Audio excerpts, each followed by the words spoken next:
Hi, my name is Juan Lopez Mattei, and I'm an associate professor in the departments of cardiology and thoracic imaging, co-director of cardiac radiology services at MD Anderson Cancer Center in Houston, Texas.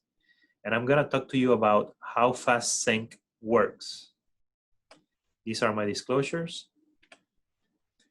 So, talking a little bit about basic principles of strain.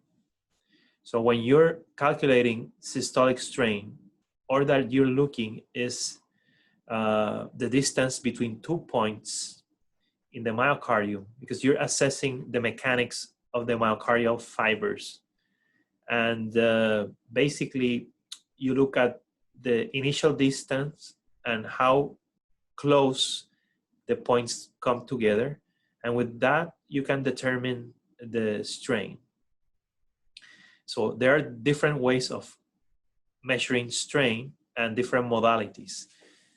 And talking about something that is a little bit more familiar with the general cardiology public is the echocardiography derived strain, which one method is speckle tracking, which you're tracking the speckles generated by the ultrasound acquisition of the 2D images, where you track the distance between these points, and basically that's the way it's done. And in the 3D, the speckles or the voxels associated with the speckles are also tracked. But for cardiac magnetic resonance, we have two main ways of determining strain.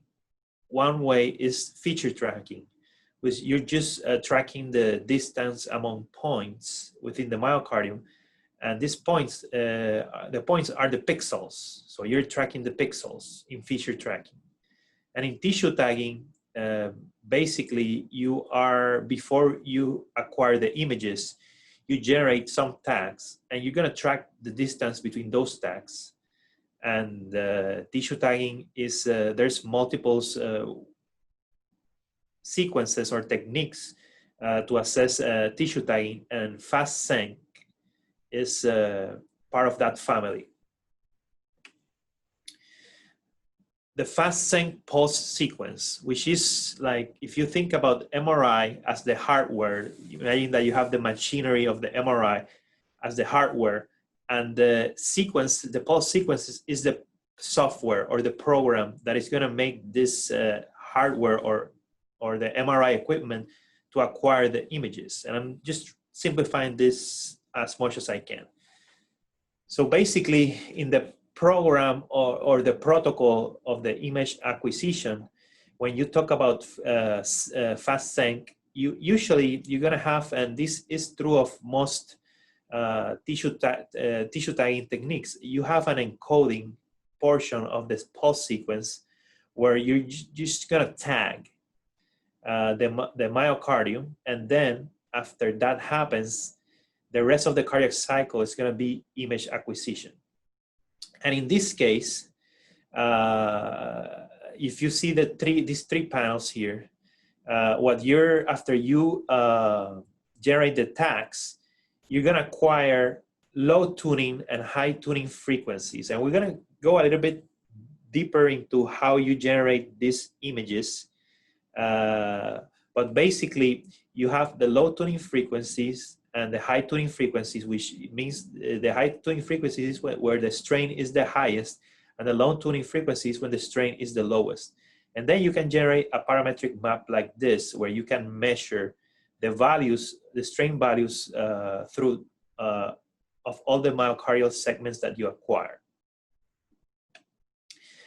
And to going a bit deeper, basically, and not too deep, but basically, you have the low tuning and the high tuning frequencies. And this is within an R2R, within a heartbeat. And this sequence also is free breathing, which is great.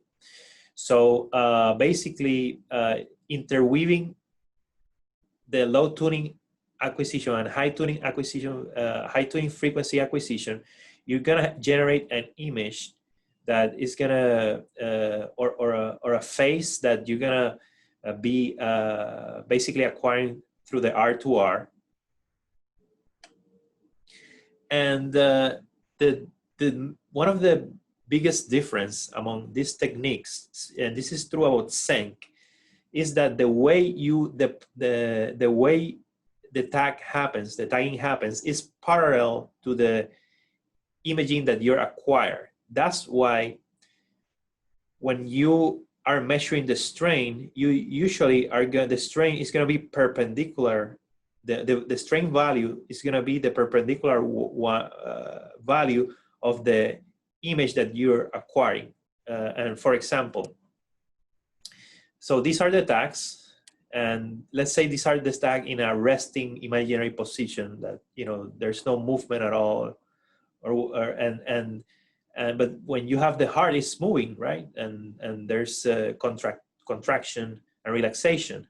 So this is when the tissue is compacted, and you see how the strain, the tags are basically organized in this fashion. And when the tissue is stretched, you can see that the tags thicken. And basically, a change between this position and this position is going to generate, this position is going to generate a frequency. This position is going to generate a frequency. So when you are measuring within the myocardium, you're able to measure the strain of that point. That's the value that the sequence is, the image acquisition, the image that you acquired, that's the value that you can measure directly from the strain map or from the acquisition. So in simple terms, you're going to be reading the strain like a topographic map of what is happening basically perpendicular to the plane of acquisition. We're going to try to make it a bit simpler, but please bear with me for a little bit. This is a good example on how good this is to assess strain measurements, this sequence. And basically, you see this happy face here, which is a phantom, a non-flat compressed phantom. And in this panel B, you can barely recognize the face that is here. You just cannot recognize because this is an acquisition from a Cine Fiesta. Now compare this phantom being compressed and the image acquired, and you can see that you can really make something out of this, and you can see the face, and each point definitely will give you a strain curve. So this is very accurate modality of strain to measure what you want to measure, the deformation of the myocardium. In calculating the strain, let's compare SENC with a traditional tagging technique, the span. So this is the, so to get to have, you see this image here, right? This plane is going to be like a short axis, and this plane is going to be the fourth chamber. This is just showing you that if I want to know the circumferential strain, all I have to do is, you know, draw an ROI in that region. Or, but here to compute the circumferential strain, you're going to have to, the software is going to have to, after you acquire the images, you have to calculate the displacement, this point and that point. So here you just get it right from the image acquisition, from the values that you get. And circumferential strain is going to be calculated. The values are going to be perpendicular to the plane acquired. So to have circumferential strain, you have to acquire the image in the perpendicular image, which will be this one, the fourth chamber of the long axis image. This is the same thing. You see the short axis, and basically to compute the longitudinal strain, you need to acquire this image, and the measurement is going to be, if you draw an ROI here. A difference here is that you have to acquire the long axis to calculate the longitudinal strain, and it's just the displacement of the tags here, but here you get the value as long as you're in the right systolic phase, and you're measuring the end systolic phase, and you're measuring the value there. The only limitation of this technique that I see is that you cannot determine the radial strain because there's not imaging plane to acquire radial strain. You have either longitudinal, or circumferential from the short axis or the long axis.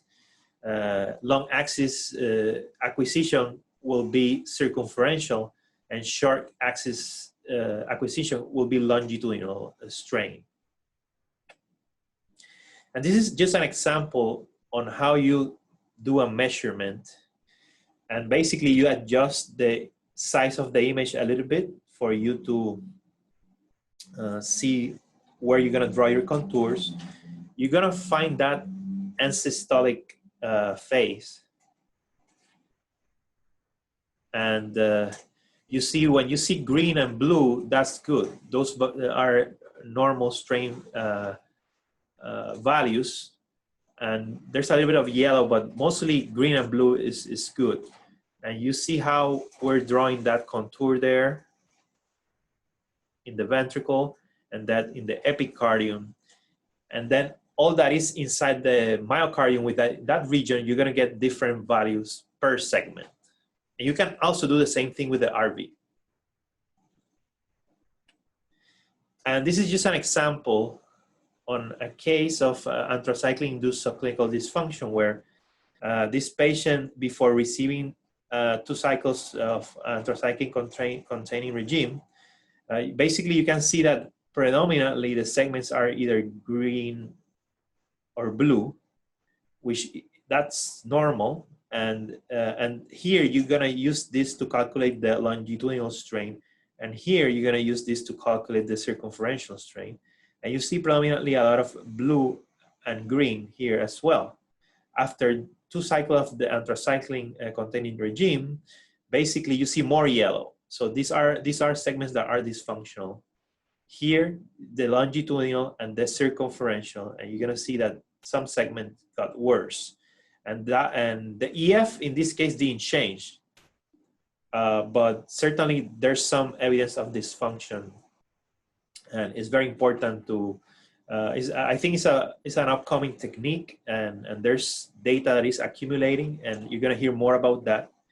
But I'm glad that I had the opportunity to talk to you.